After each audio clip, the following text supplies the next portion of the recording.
Assalamu alaikum and welcome to Perspective. We saw a meeting of the Central Working Committee of the PML N and Nawaz Sharif Saab restored, of course, as President of PML N. We'll be talking about the ramifications of this development for the PML N and also his address while he spoke to his leaders, his workers over there during the meeting. The kind of ramifications this has for the PMLN within itself, as far as Shehbaz Sharif Saab stepping down and resumption by Nawaz Sharif Saab as the President of PMLN is concerned. Of course, he talked about the PTI founder Imran Khan Saab, his earlier interaction with him, its own ramifications as far as the political process is concerned, and as far as the PMLN leaders are concerned, their sacrifices during the time that the challenges that PMLN faced during the last government of the PTI. All of that today on Perspective. A little later on, we'll also be talking about climate change, which remains one of the biggest challenges, not only for globally also, but also particularly for countries like Pakistan, which are below the poverty line. A lot of our population, we also face, of course, challenges with regard to, carbon emissions, where we are less than 1% emitters, but overall, we've seen the damage and we continue to suffer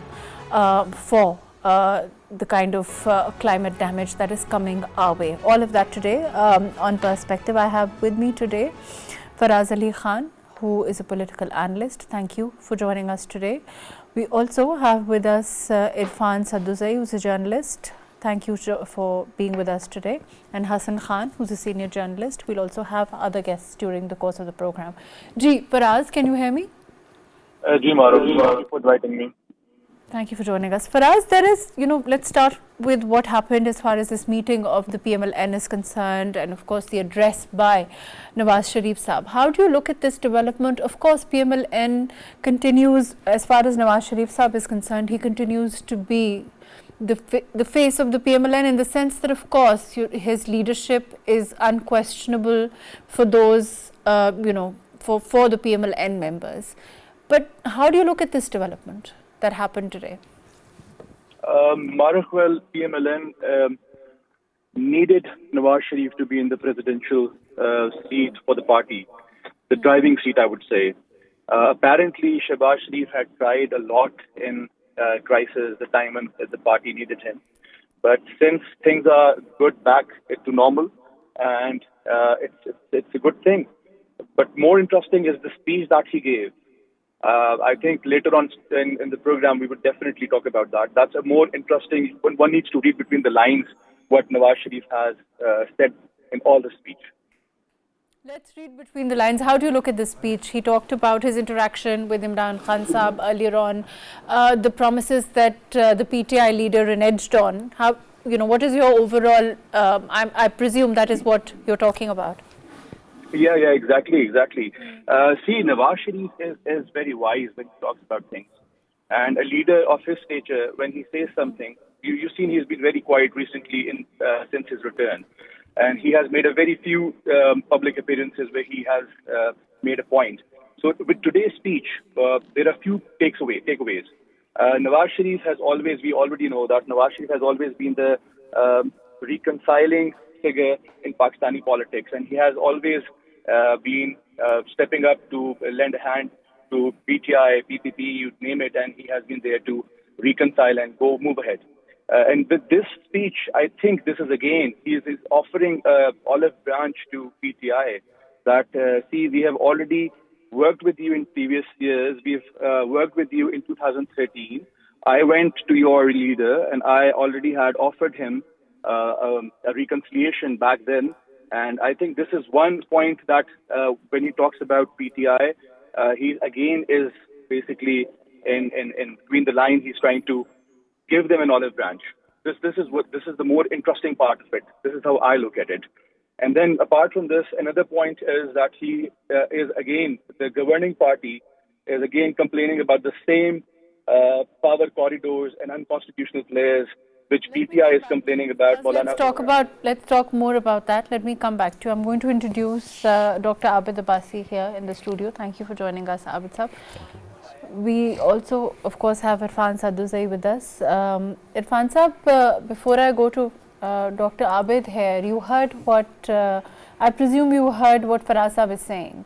Do you think that there is an olive branch in being offered to the PTI in the speech that the former Prime Minister Nawaz Sharif Sahab made to the Central Working Committee today? Yeah, Nawaz Sharif is not a kind of person whom you can minus and you can move ahead in Pakistani politics. He is such an important person, and since, the voters and the supporters who think that he is the epic center of the party, and it was very much necessary to elect him president again and, to give the party in his hand so he can, execute, his policies, and, the supporters also wanted him to be in the party, driving seat. Again, Maryam Nawaz, in his absence, she was leading, in elections and all the campaigns. So people think that she is the shadow of Nawaz Sharif. So since Nawaz Sharif came back, he wanted to have everything in his part. So when he did not become prime minister, so party, workers like the senior leadership, they thought to give party again in his hand. So it was third time when Nawaz Sharif wanted to be the president and party wanted to give him the president seat. It was due since last November, so it was delayed due to some litigations, and then again the party leadership thought that they should held general council in January, but it was delayed due to general elections. So this is the third time, so they decided to give party in the hands of Nawaz Sharif on 28th May.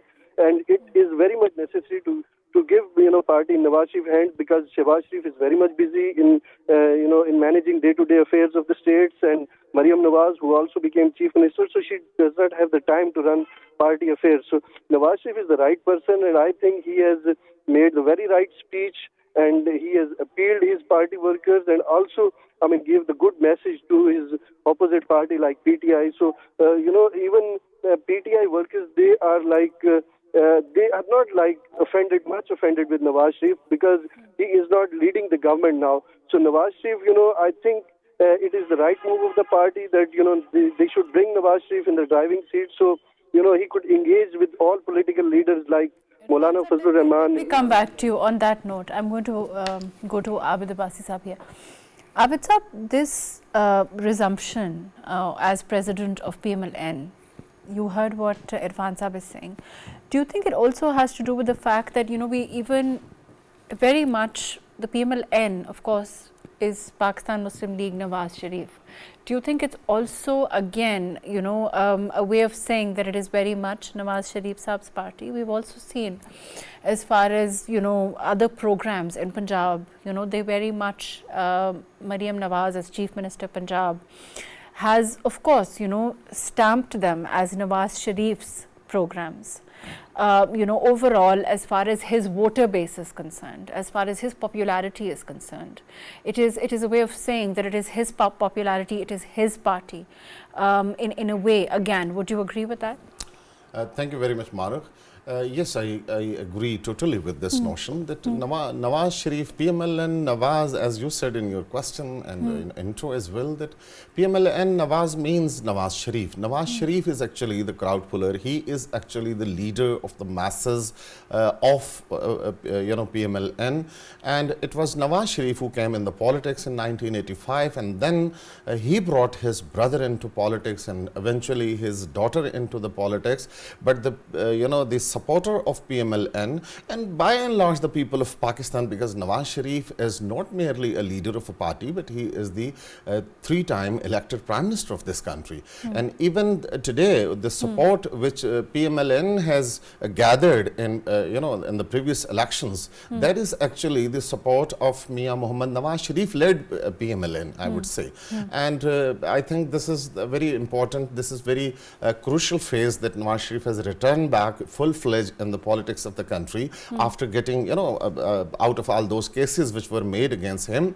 But the more important thing, how Nawaz Sharif was ousted from the politics and from the leadership of PML N. He spoke about that also. That was done by a dictator. We all know that the agenda of that dictator, the former dictator Pervez Musharraf, that both the popular leader of the country, Mia Nawaz Sharif and Mohtarma Benazir Bhutto Shahid, they were kept outside. And he was very vehemently saying, he was very, clearly saying this thing that there is no chance for these two leaders to come back in Pakistan and to, play their role in the politics. But eventually we have seen Benazir came to Pakistan. One of the things that Faraz here talked about, and I think that was, before you joined, and Irfan Sahab, is Nawaz Sharif Sahab in his speech, in your opinion, offering an olive branch to the PTI leadership? I think the posture which Nawaz Sharif is enjoying right at the moment, being one of the 2-3 most senior politicians of the country, he is now an elderly figure of the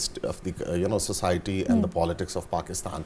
And what he has mentioned, and very rightly mentioned, that when he came into power in 2013 for the second time in the office of the Prime Minister, second time Prime Minister in the office, third time, sorry, the Prime Minister in the office, he offered, negotiation platform to the then PTI chief, and he went to his personal residence at Banigala, and we have seen all those stories. But the major chunk of the discussion was a road which was leading to his personal house. But later on, the 35 punchers story we have heard in Pakistani politics, and the dharna, that sit-in of 126 days in Islamabad, every sort of measure was carried out to hinder the business of the government and the state at that time. But do you think he's in a sense saying that if there is an agreement of sorts, if there is a working relationship with the PTI, then it would have to have some kind of a preliminary confidence, which earlier on, of course, he's saying unfortunately these sort of efforts have already been made for a number of times, because we know that previously the PML N has made a committee in the parliament to negotiate with the PTI and the PTI chief. That was very high profile committee made by the same Nawaz Sharif, or when the PDM was in government, they came into government, and they were offered, the PTI was offered by the government to sit on the table and to negotiate. This is the only way forward in the democratic dispensation everywhere in the world. But unfortunately, these efforts were made previously. You think this is not a signal but these were not responded by a PTI, because they actually used the quote unquote, they called it a revolution. They used the anarchic kind of actions to bring them in power and to run the business of the state. Unfortunately, that won't work in this country. Is it in your opinion a signal from Nawaz Sharif Sahab that he might be more amenable to some kind of a working relationship, a dialogue, which of course, now and again we have been hearing about a dialogue, we've been hearing about a working relationship, we've been hearing about some kind of, again, of course, in the interest of economy, in the interest of country, in the interest of certainty, there to be, that kind of a way forward. Do you think it's a signal? Well, Mahrukh, what one needs to understand one thing, that PMLN is in government right now. How things are shaping up in KPK and the aggressive stance that the KPK government is taking is basically going to be a headache for the government in the center. And how the landscape is, it's coming out with from Adiala, things seem to be a bit of trouble for the government. So I think they have to go and negotiate and sit on the table so they can complete their term without any hindrance, without any, dharna and these sit-ins and all these things. So this is a good proactive step by Nawaz Sharif. Irfan Sahab, would you agree with this? You think that there is perhaps, because the government now needs to step up and take that step towards some kind of a reconciliation? Or it's, largesse, whatever we may call it, in the interest of certainty, in the interest of country, in the interest of economy, in the interest of, moving forward, of course, we also know, as far as the 2/3 majority of the allies together with the government, we know that case as far as the nominated seats are concerned, the numbers over there also, not that they have a significant amount of play or effect at this time, on the overall situation and the picture that it may emerge. But in your opinion, do you think that those are reasons that may propel the PMLN leadership to move forward, and this is that signal that this speech can be taken as, or no? Punjab की आपके पास golden opportunity थी कि जब आम आदमी party India में जीती दिल्ली में, उसके बाद पंजाब में आए, उन्होंने इतने अच्छे यानी एक सुप्रीम लेवल की रिफॉर्म्स की, लेकिन वो क्या हुआ कि यहाँ पे मेन स्ट्रीम मीडिया ने रोक के रखा, सारा कुछ सोशल मीडिया ने रोक के रखा, वो रिफ्लेक्ट नहीं होने दिया कि पंजाब में क्या पॉलिसीज लेके गए हैं, बिल्कुल एक पीटीआई टाइप की। I think there's a problem with audio. Can you please repeat? I think there's a problem with audio. Let me come back to you. Abid, the same question to you. Do you think that there is that effort underway? Definitely, that the PMLN would definitely want that the smooth functioning of the system remain continue. But unfortunately, the way they very rightly said previously, my colleague, that the signals which are coming from the KP government, the Chief Minister, the connotation and the way he is talking, and rather he is actually threatening the federal government. And but isn't that a lot, as far as Dana Sanaula, dismissed that and said that, it's just hyperbole, it's a lot of posturing, which doesn't really mean anything, it doesn't really translate into anything. And of course, as far as the KP government is concerned, they will toe the line with the federation, and they will meet, they will do what they have to do. They have to actually, with but regard to to the muster the relationship. support, to keep their youth intact, they are using these sort of slogans. But what and their leadership? What the signals which are coming, as rightly said the gentleman, from the Diyala jail. What are those signals? Actually, nominating the Ali Amin Gandapur as the chief minister, and that itself shows that there is some aggressive kind of posturing. Carrot and stick policies are carrying out together. But I think this is the right time for everybody to think about the country, because we are passing in a very crucial, very important phase of our country. The economic, the stalemate which we are observing for the last couple of years, the common people are facing troubles. I think this is the responsibility of the elders of this country, the political leaders of this country, that they should sit together if there are some issues, some elections. But I want to come to this. I want to, let's go on in the same way. We've been talking about this for a while, and let me be the devil's advocate here. We talk about coming together. We talk about having some kind of talks in the interest of democracy, all of that. Isn't the question that there is a very real mandate here? There is a mandate of the government. There is a mandate of one, perhaps the PMLN would have also liked a stronger mandate, I'm sure, as the other political parties would have also. At this time, there is a mandate of the opposition also. Why do there have to be talks? Why can't political parties exist within the purview of their own mandate and work within that mandate? This is the fundamental issue, actually. This is the fundamental problem. Because, we all know that after the elections of May, the February 8th, the PTI was offered by the other political parties to form a government in the country, if they are able to form a government. But the problem was that no political party can become, the government without the support of the other political parties. And they didn't want that support. They did not want to, because they actually have developed, a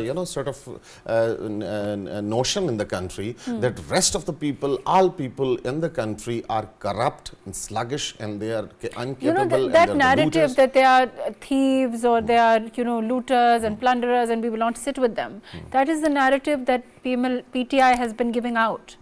So their voter base perhaps also, But what about the sitting with Maulana Fazlur Rahman? What about sitting with Mahmood Khana Chakzai? What about sitting with MQM previously? What about sitting with PMLQ previously? What about sitting with other political parties they were dubbing as the thief and the plunderers, all that? But these are just slogans. They they do not have some sort of concrete evidences to prove them thieves in the court, because Imran Khan was in power for about 4 years in this country, but he could not not bring those people, if they were thieves, all institutions were under the government, and they, he failed to prove his, allegations against those. But these are just, mere slogans and mere maneuvering the support of the people. They do not have any substance, because if there were some substance, they could have been proved in the courts of the country. Hassan Saab, let me go to Hassan Saab. Hassan Saab, can you hear me?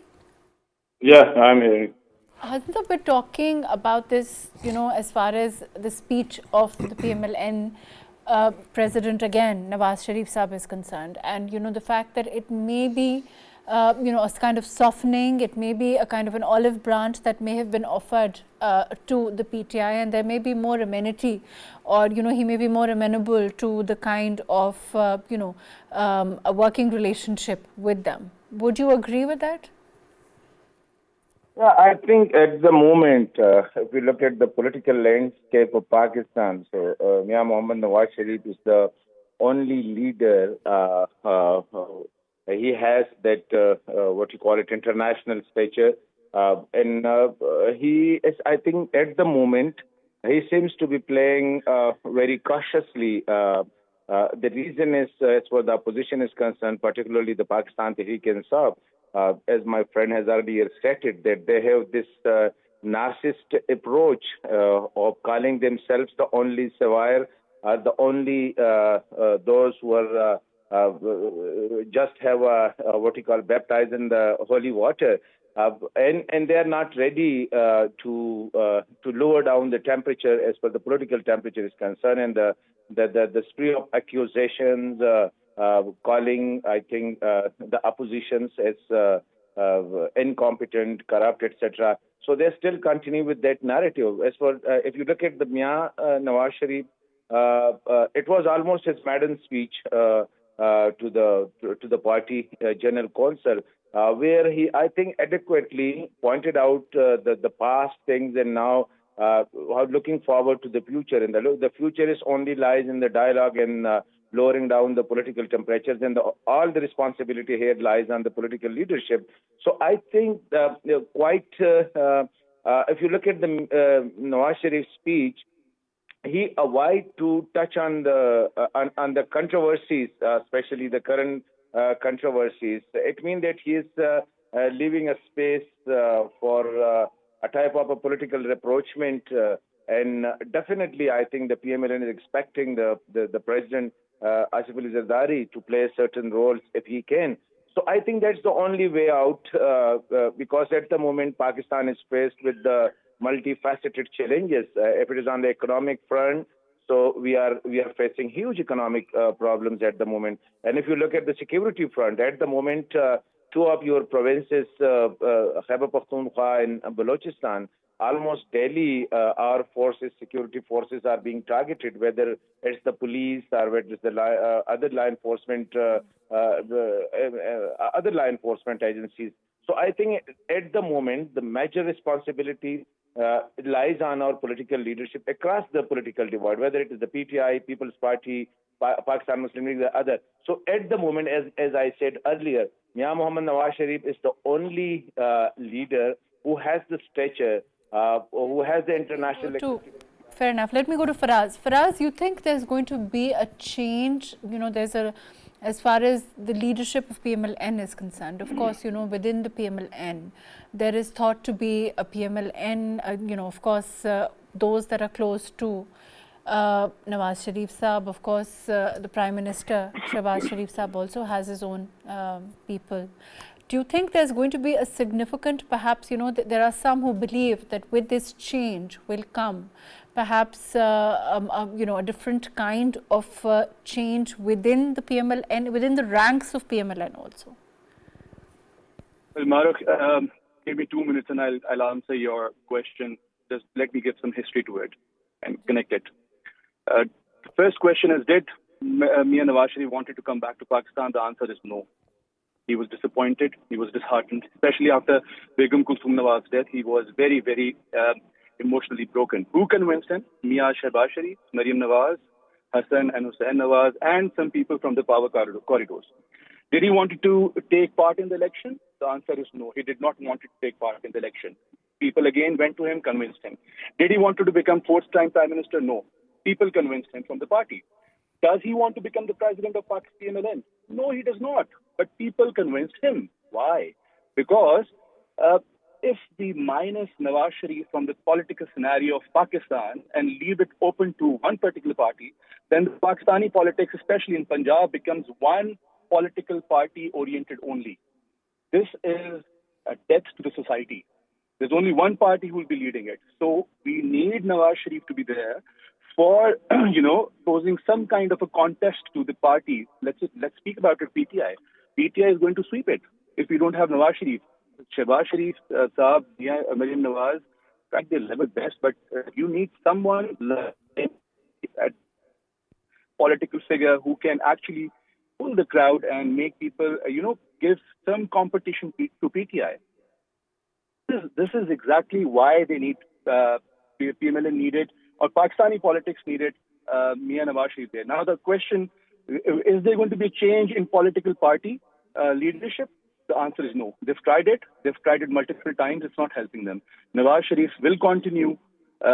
He will be there on the throne. He will be leading it. And this is just not because PML needs it. Punjab needs it. Let me go with the same. Abid Sahab, do you agree with what? I think I do not. I do not believe in this notion that there is some divide in PML N and some are favorites of Shehbaz Sharif or some are favorites of Nawaz Sharif.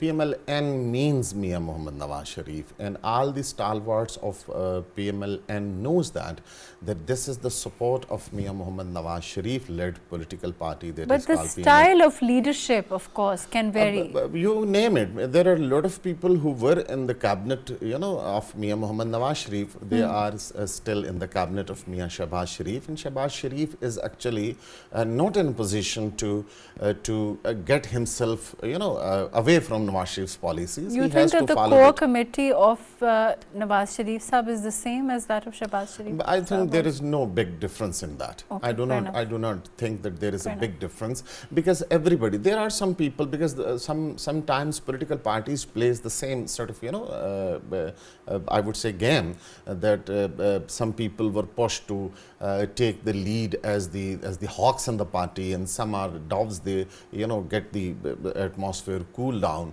and this policy continues. But everybody in PML N knows that this party is commanded and controlled by Mia Mohammad Nawaz Sharif. Either he is in government. The ideal situation could have been that Mia Nawaz Sharif become the Prime Minister of Pakistan. But Maryam Nawaz herself as CM Punjab, and she has, like I said, she, as far as all the programs are concerned, they are stamped with Nawaz Sharif Sahab. Whether we talk about, IT, whether we talk about wheat, whether we talk about, it is very clear that, there's a clear message that they are Nawaz Sharif's programs, and that the PML N is Nawaz Sharif's party. This is her sort of slogans, but we have experienced in Pakistan that Mia Nawaz Sharif was the Prime Minister, and his younger brother Mia Shehbaz Sharif, the present Prime Minister of this country, he was the Chief Minister of Punjab, and they both are in the age group. After having a very long experience of politics, they are in a better position as far as PML N politics is concerned. But I think Maryam was aspiring to become the Chief Minister.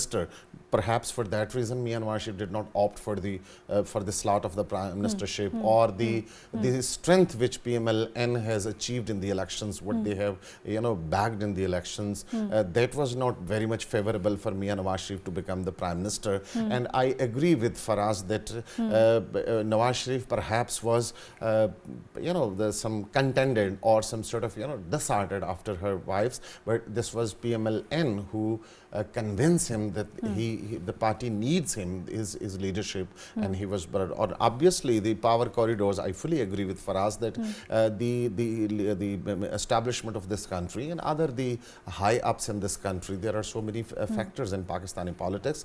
They were of the view that Mia Nawaz Sharif is a mature politician, he's a very experienced politician, he should come to Pakistan and he should lead what they have spread, I would say, in terms of PTI, to get out of that all anarchic situation, the leadership of Nawaz Sharif were being seen as. But unfortunately, the elections results were not as much favorable. I do not know, because we have been discussing in previous programs that PML N has not launched the election campaign in that manner. I don't know why, but unfortunately, the support is not as much as the PML N was expecting. So Nawaz Sharif become more disheartened and he refused to become the Prime Minister of this country. But even today, but the resumption of the presidency of the PML N shows that he is going to be taking up the task of revitalizing the party. And it is very essential. It is very necessary that he should come up. Do you agree with this?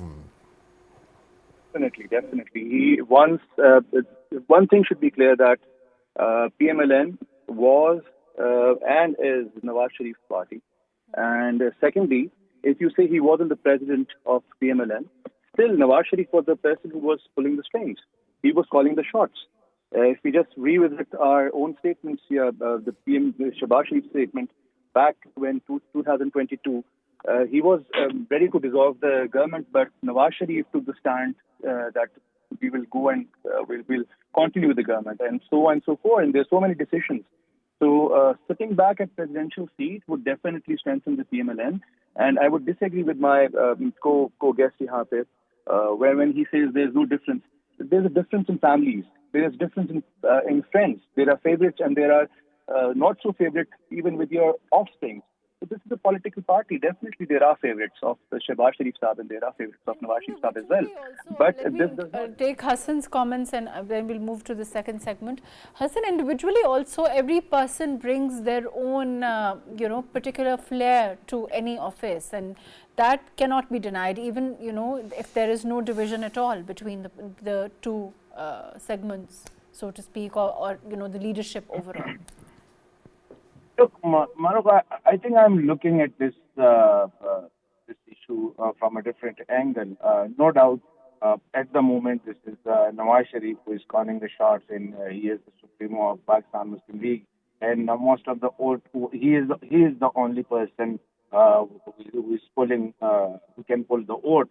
However, I think over the period of time, our political parties, especially the Pakistan People's Party, Pakistan Muslim League, and the others with long history of doing politics in Pakistan, they have got some maturity, and especially in their senior leadership now, they are they tolerate the dissenting opinion within the party. So it's not only the Muslim League. If you look at the People's Party, there are voices who often disagree with the point of view of their leadership, the senior leadership. So I think it happening at the moment. Pakistan Muslim League, it is not the Muslim League of the 80s or Muslim League of the 70s. Now it's the Muslim League of the 21st, I think, century, and it has been through thick and thin.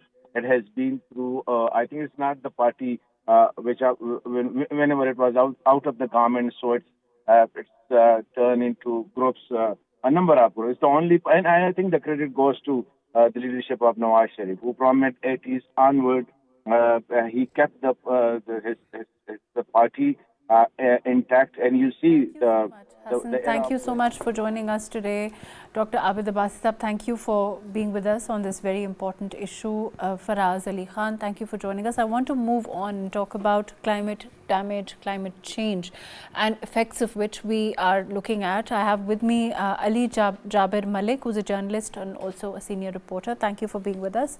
Ali, this is, as far as the effect of climate change, the heat waves that we are overall looking at, as far as the world also, and globally, as far as on the home front, of course, we're more vulnerable when we look at, the kind of climate damage, less than, carbon emissions, less than 1% of which we as a country are responsible, yet we are looking at the kind of, damage that we are looking at as far as our, climate is concerned, as far as the floods are concerned, as far as the overall, they have wreaked havoc all over, for the people of this country. And of course, it's the most vulnerable segments of society that are at the end of, suffering of it. How are you looking at things this time round, considering what we are more recently we've seen? Thank you so much for inviting me. You have very rightly pointed out and set the stage for the discussion on this very important issue. You, as rightly mentioned, that since climate change, has emerged as an existential threat to the country, and heat waves are one of its prominent manifestations in our region. This is basically, we have to understand what actually this phenomena is. Globally, there are two terminologies used as El Nino and La Nino. These are basically the shift in the weather system or the temperature in the Pacific Ocean that has its implications on the entire globe. As you know, our temperature and our weather conditions, they change with the movement of the winds. The clouds, the systems, the word we used at westerly wave or an intruding system has entered in our space, in our environment. This is basically the system of winds that travel from different regions, and then at a certain place, they create rainfall or even drought-like situation.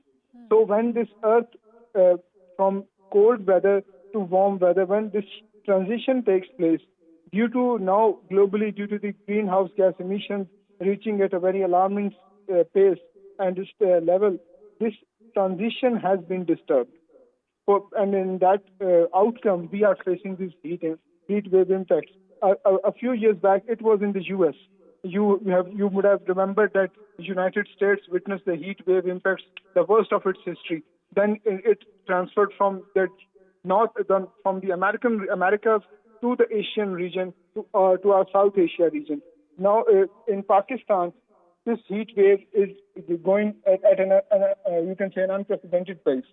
And what the response to this crisis at the government level is that in the previous government, that coalition government has very smartly developed the heat wave centers at the district level in all the provinces and even at the federal level. Those centers were well equipped and well trained to manage people affected from strokes, heat wave impacts. So the National Disaster Management Authority, which is the lead national agency for policy making and guiding the relevant departments on disasters. So National Disaster Management Authority, before the beginning of this phenomena, had issued a very elaborate heat wave plan, heat wave management plan. That plan had proper, you can say, predictions and forecasts related to the most affected regions. From the recent Pakistan Meteorological Department's advisory, the southern and central part of the country was going to face the maximum impacts of heat waves. When we talk about the southern and central parts, it comprises of Sindh, Punjab, a few districts of Khyber Pakhtunkhwa and Balochistan. And most prominently, if we talk very specifically, in Punjab, Bahawalpur, Rahim Jar Khan are the largest districts that are going to face the maximum rise beyond normal in temperature that can affect even a population more than 1 million. So this is very, very, you can say, dangerous. After that, it is Sindh. In Sindh, we have Mitiari, Tando Alayar, Tharparkar, Umarkot, where accumulative more than 2 to 3 million population. Even Sangar alone has more than 2 million population.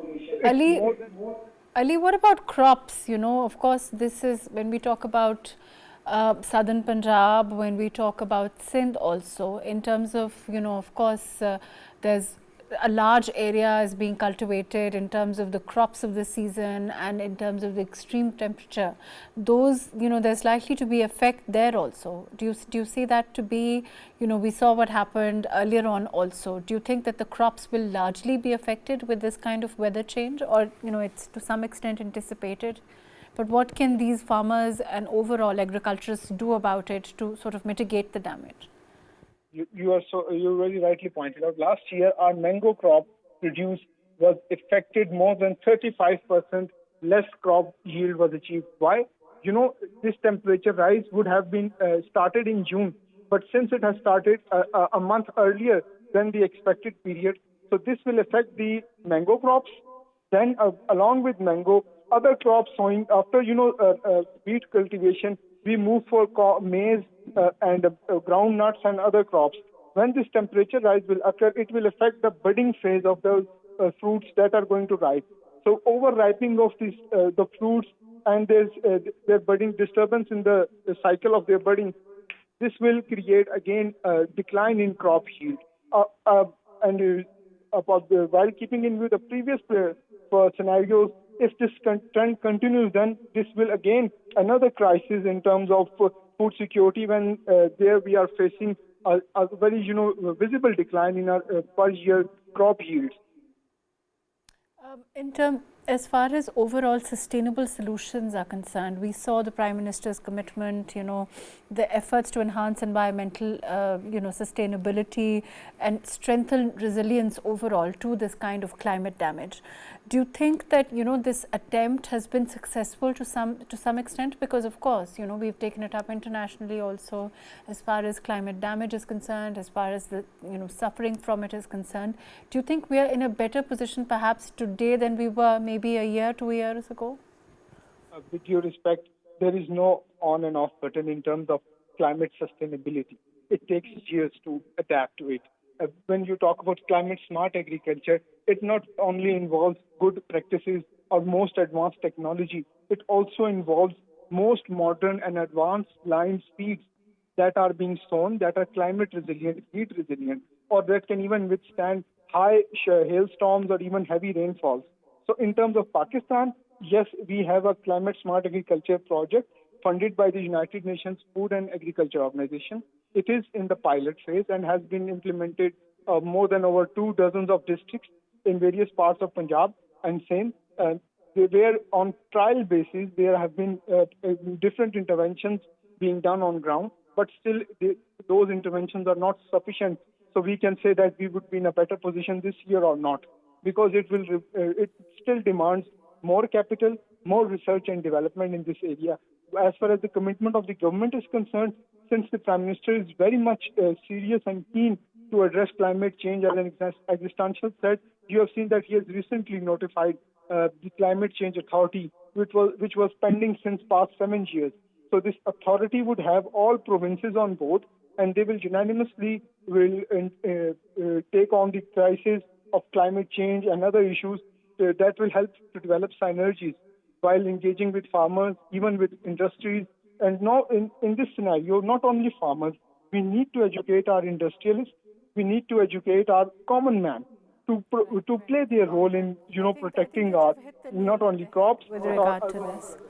On that note, thank you so much for joining us, Ali Jabber Malik. Thank you for your very valuable input on what is an extremely important issue for across the board for everyone at this time, as far as climate damage is concerned, as far as, of course, reparation, taking it up internationally, and of course the efforts that the Prime Minister overall is making with regard to dealing with this very important issue and to try to mitigate the damage that is invariably caused because of the climate change that we are seeing, the kind of heat waves that are likely to happen in this season overall. And of course, and like you said, it's not an on and off button. It's going to take a long time for Pakistan to get up to speed and to get up to the kind of effort that is needed, the kind of overall infrastructure. Of course, we are building it, like you said, on the authority also, with all provinces on board, all hands on deck. There is a lot of effort underway to deal with this very real issue. Let's hope that we can further this. Let's hope that we can strengthen this. Let's hope that we can build resilience to this climate damage, and as a result, perhaps better ourselves, insulate ourselves to this damage. Thank you so much for joining us today on Perspective.